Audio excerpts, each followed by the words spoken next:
Jason had run this trapline for 15 winters. He knew what a catch looked like. Set 12 was not a catch. That's been placed. The jaw never touched it. He lifted the hair. Its fur was frozen solid.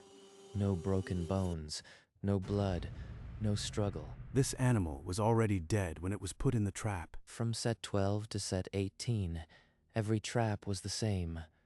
Jaws pinned shut without prey, and a frozen snowshoe hair laid across the pan, as if arranged. How?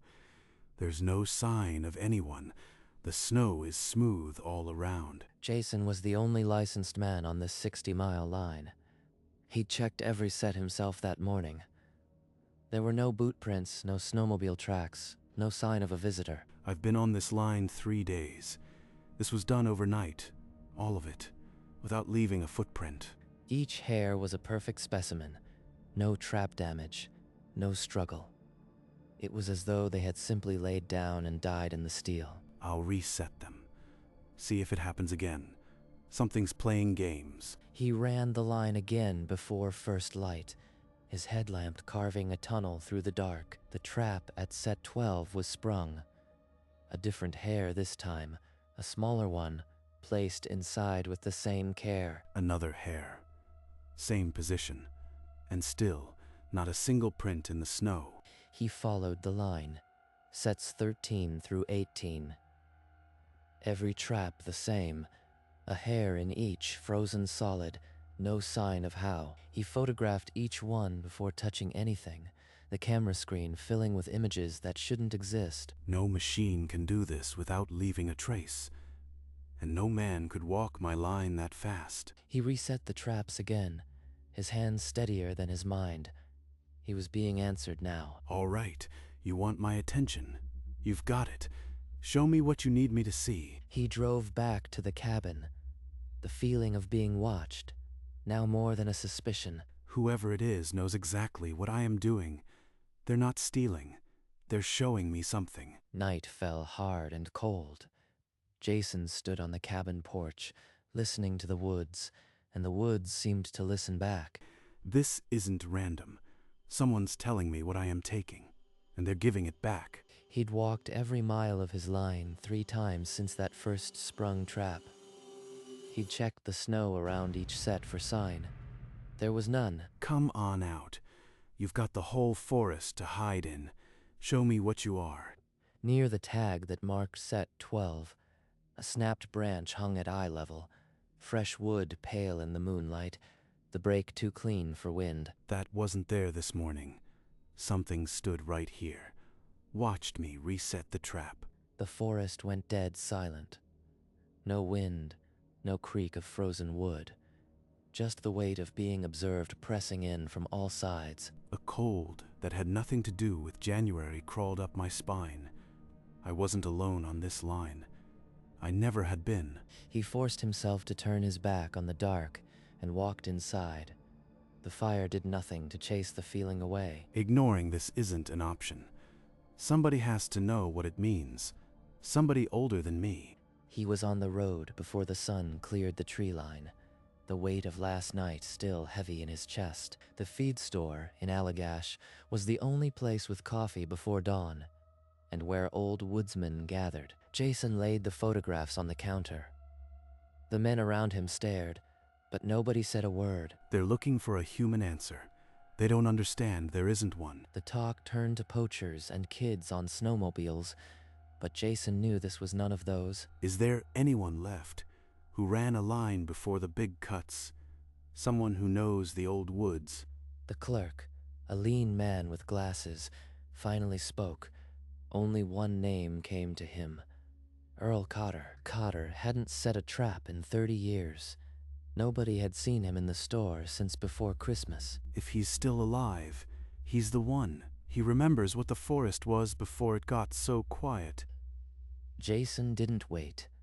He got back in the truck and headed north, the road turning to ice the further he drove. The logging road narrowed to a single lane, frozen mud, under packed snow, and ended at a clearing where a stovepipe chimney smoked. This is the place.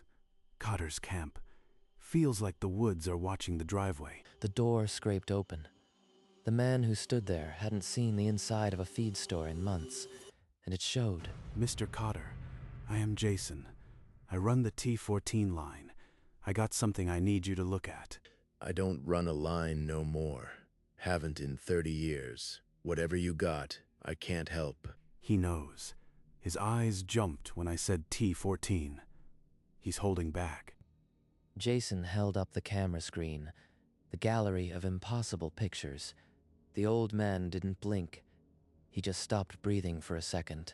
That your line, all them hairs, placed neat as a promise. I didn't put them there. Something's been walking my line without leaving a track. 7 traps, all the same. You best come inside. This ain't a porch conversation. The cabin was one room, dark and close, smelling of coffee and old wool. Every surface held the weight of decades. He hadn't touched a trap in 30 years, but his walls were still covered with them. He never let go. Sit down. Tell me exactly what you saw and don't leave nothing out. I checked set 12. Trap was sprung, but no catch. A hare was laid inside, frozen. No blood, no tracks. Then 6 more traps the same. I seen that before, a long time ago. It cost me this. Jason glanced down. The old man's leg was stiff, the knee frozen at an angle that had never healed right. The fire popped behind them. What happened? I had a line 30 miles west of yours. One winter it started. Traps sprung, small game placed inside. I thought it was the wardens trying to scare me. Earl's voice dropped to a bare scrape. He looked into the fire, not at Jason. I kept running the line. I figured I was smarter than whatever was out there. And one night the woods answered. I can't tell you what I saw. I can only tell you it ain't human. And it don't forget. Jason sat still, his breath shallow. The room felt colder than the fire should allow. What's out there, Earl? You say it ain't human. What is it? Naming it doesn't help. Giving it a name gives it more power over you. It's old as the timber, older than the Abenaki stories. It keeps the balance. It don't like steel in its woods. Earl limped to a shelf and took down a small wooden box, holding it like it was live coals. Whatever's inside that box, it's the reason he hasn't trapped in 30 years. He set the box on the table between them, his hands shaking. He didn't open it. You got a choice now, son. Keep working that line and see what else gets left for you. Or listen to what the woods are trying to tell you. He's not telling me to quit. He's telling me I am in danger. Jason walked out of that cabin as the sun dipped behind the trees, carrying the old man's silence heavier than any load he'd ever hauled.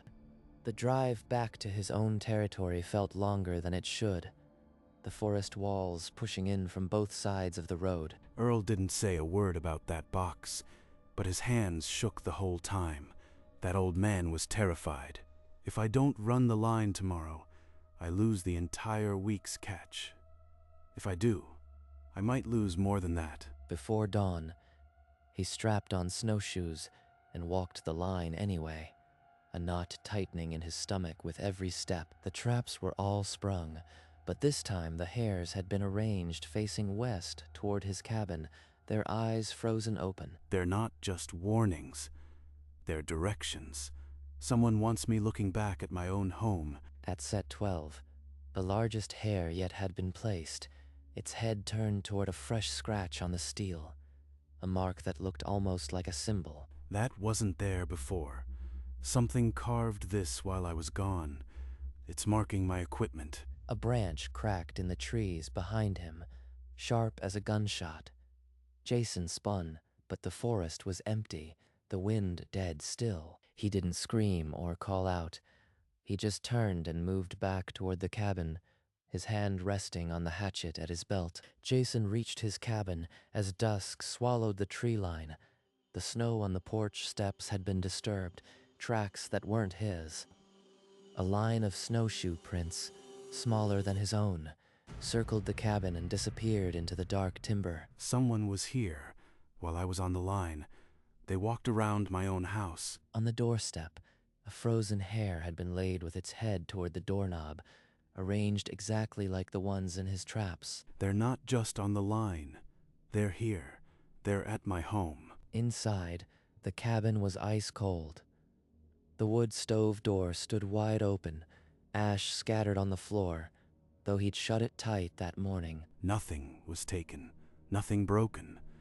They just wanted me to see that they'd been inside. On the table, beside his trap tags, lay a single hare's foot. It had been severed cleanly with a blade, not crushed by steel. What is this? What do you want from me? You keep leaving me pieces. What do you want me to understand? He didn't light the fire. He just sat in the dark with the foot on the table, waiting for the next move from the woods. That night, the woods remained silent as a held breath. Jason waited, dressed in his wool, until exhaustion pulled him under. When I woke, the foot was still on the table, but the door was open, a crack, and cold was pouring in. He stepped onto the porch. Fresh prints led toward the tree line, then stopped in mid-stride, no sign of a return. They came back while I slept. They could have done anything. They chose not to. He checked the line. Every trap was armed, untouched by game, but at each set a single hare's foot had been placed in the pan, arranged neatly. It's returning what I took. 1 hare for each trap. It's keeping count. He pulled the steel from the frozen earth and moved the sets east, deeper into the old forest, hoping the silence would lose them. That night, the sound of something heavy dragging across the snow outside the cabin pulled him from sleep. It's circling. It knows I moved the traps. There's no place in these woods that isn't already watching. Fine. I'll go back to Cotter. I'll listen to what the old man has to say. Just give me the night. The next morning, Jason's truck was parked at Cotter's cabin before the sun had climbed above the pines. The door opened before he knocked. Earl looked like he hadn't slept, his eyes red-rimmed and hard. I knew you'd be back. The woods don't let go easy once they got a hold on you. They sat at the same table as before. The wooden box was gone, but the weight in the air hadn't lifted. Tell me straight, Cotter. What's going to happen if I keep setting steel? They'll stop being polite. They give you the hares back, son. That's a warning, not a gift. Leave the line alone for a season. The old man's voice was low and final, the way a doctor tells a man to stop lifting. He's not guessing. He knows because he didn't listen, and it cost him his leg. 1 more run. I need to see for myself if it follows me, if I pull out now. Earl didn't answer. He just shook his head and stared into the cold stove, leaving Jason to walk out alone. He walked the line one final time as dusk turned to dark, his headlamp a pale beam in the pressing cold. Every set is armed, untouched. No hares this time. It's like the forest is holding still. Then the wind died. The silence dropped over him like a heavy blanket, and a low humming began from deep in the timber. That's no animal. It's a voice. Old words I've never heard, but I understand the meaning. A shape stood at the edge of the light, tall and thin, bark-colored, watching him without eyes he could see. It's been there, the whole time. Every step I've taken, it's been a few trees away. He didn't run. He just lowered the headlamp and walked backward until the cabin door was behind him, the humming fading. You wanted me to see. Now I see. I'll pull every trap tomorrow. The humming stopped. The forest listened, and for the first time in days, Jason felt the weight lift just enough to breathe. Cotter was right. They were polite, and I am alive because I listened. First, light came gray and still.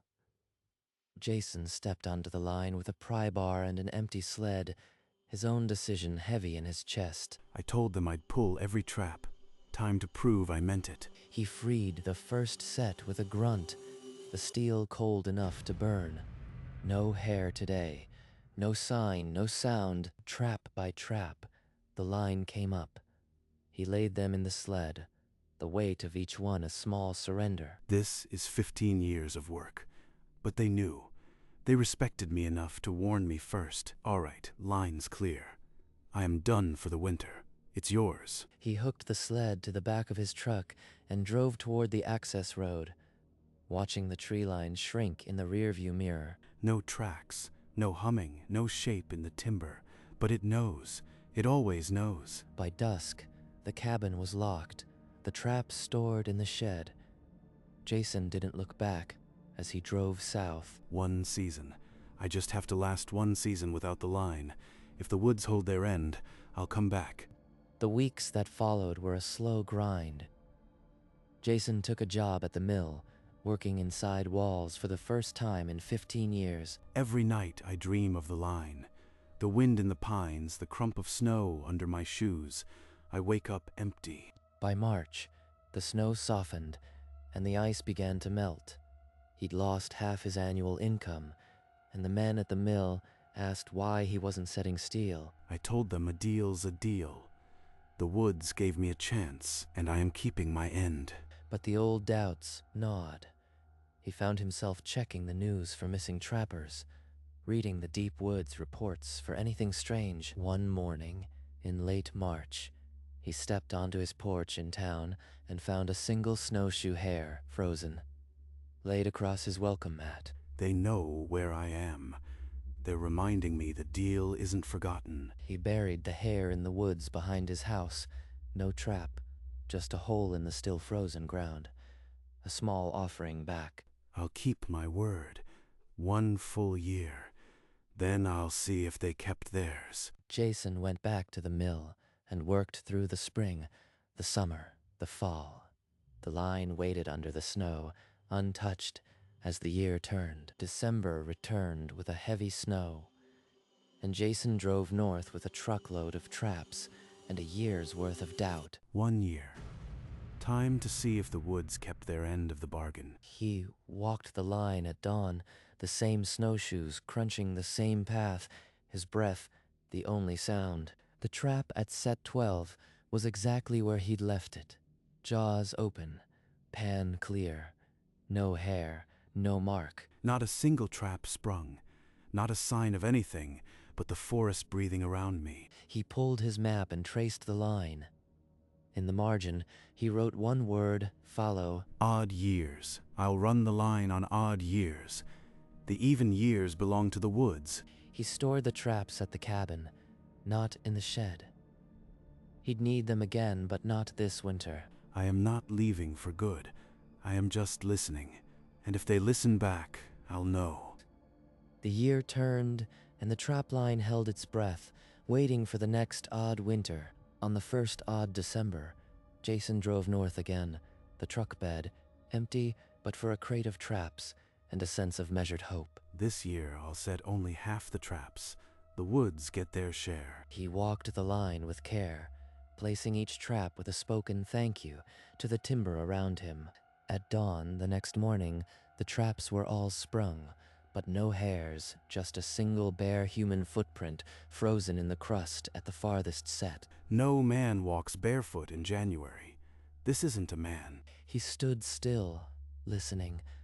The forest was silent, but a warm breeze touched his face, rotting and ancient. You are still here. You know I am keeping my word.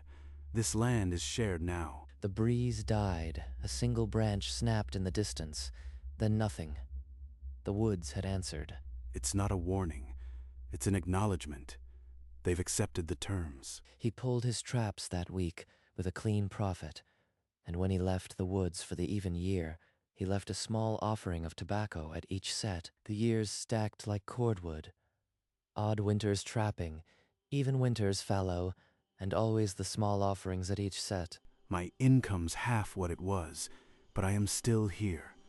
The woods don't ask for more than I can give. In the 5th, even winter, Jason walked the line without snowshoes, just to feel the ground under his boots, to remind himself it was still his. The silence today feels different, heavier, like the woods are holding their breath. At set 12, a single hare lay on the snow, not in a trap, just placed on the bare earth where the pan should be, frozen and perfect. No trap, no mark, They're not returning a catch. They're leaving a message. I hear you. I am not forgetting. This year is yours. Next year, I'll be back. He knelt and touched the hair, its fur cold as old stone. Then he covered it with snow and walked on. Every year, they remind me not to threaten, to promise. The deal holds because we both keep it. When he reached the cabin, he found a single yellowed birch leaf on the doorstep, though the trees were bare, a token of their own. The next morning, Jason walked to set 12, the place where the first sprung trap had been, carrying the birch leaf in his pocket. Something's different. The air feels charged, like before a storm. At set 12, a small carved wooden token rested on the snow, precisely where the trap pan used to sit. It was no bigger than a coin, dark wood, carved into a hare with ears flattened, smooth as river stone. This isn't a leaf or a frozen hair. This is something made, something given on purpose. He knelt and picked it up carefully, the token cold from the snow but somehow warm in his palm. A token of the woods, not a warning, acceptance, a permanent agreement. The forest around him breathed a low, long sigh, and the birds returned as if a held breath had been released. I understand. This line is yours as much as mine. We'll keep sharing it. He tucked the token into his coat pocket, next to the birch leaf. From that morning on, the interference never returned. 20 winters came and went, each odd year a season of steel and snow, each even year a fallow rest, and the carved hare stayed in Jason's cabin. The line hasn't been touched by anything but the animals I set for. The token was the last word from the woods. The token lived on a rough-hewn shelf beside an old lantern, the birch leaf beside it, the two reminders never far. A young man asked me once why I only trap half the years. I told him the woods earn a rest, same as the man who works them. He never spoke of the things that had walked his line, or the hares that had been returned.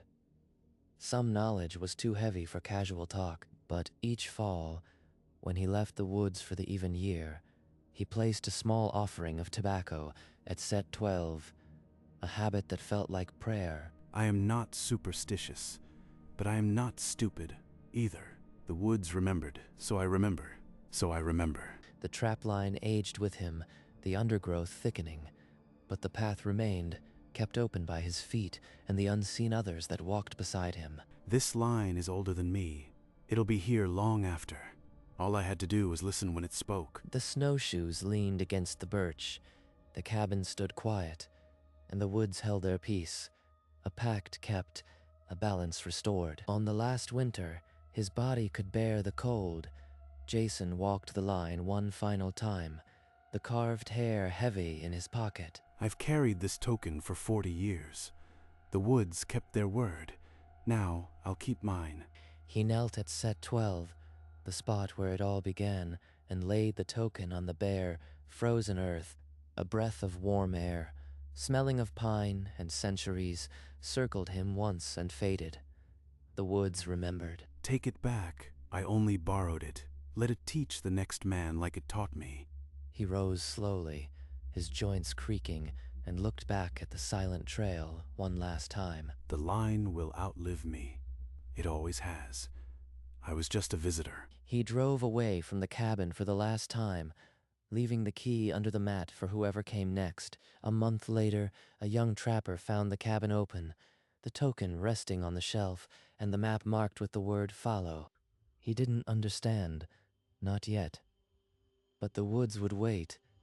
They were patient teachers. The new trapper read the map, his finger tracing the word fallow. He did not understand, but he respected the silence of the cabin. He ran the line that first winter, careful and quiet. No hares were left for him. The woods were watching, waiting to see what kind of man he was. By the second even year, he had learned the rhythm. He left tobacco at the sets. He spoke his thanks to the timber. One morning, a birch leaf lay on his doorstep, though the trees were bare. He held it a long time, then placed it on the shelf beside the carved hare. He never met Jason, but he felt his presence in the worn paths, in the map's faded ink, in the way the woods accepted him when he listened. Decades later, another young man would find the cabin open, the same token on the shelf, the same word on the map. The woods would wait again. The line outlasted them all. The traps rusted and were replaced.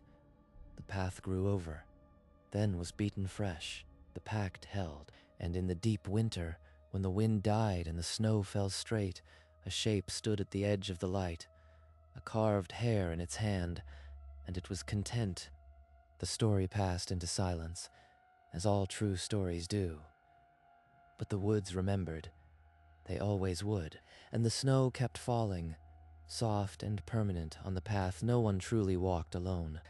The path is quiet now, the traps all pulled for the season, and the snow covers every trace of the man who walked it.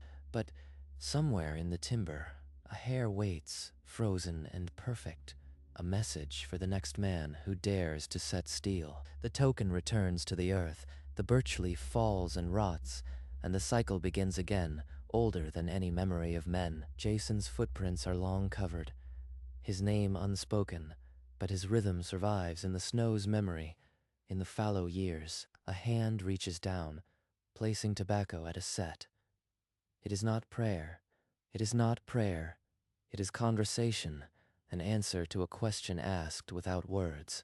The woods do not forget. They never did. They hold every gift, every slight, and repay with patient exactness. So if you walk a line in the deep north, and the air grows still, and the wind drops to nothing, if a hair lies where no trap should be, frozen and unbroken, do not curse, do not run. Leave the line alone for a season. Listen to the quiet. They are being polite. It won't stay polite if you keep working through it, and the pact will hold, as it always has, as long as men remember to be polite to the woods that were here before them.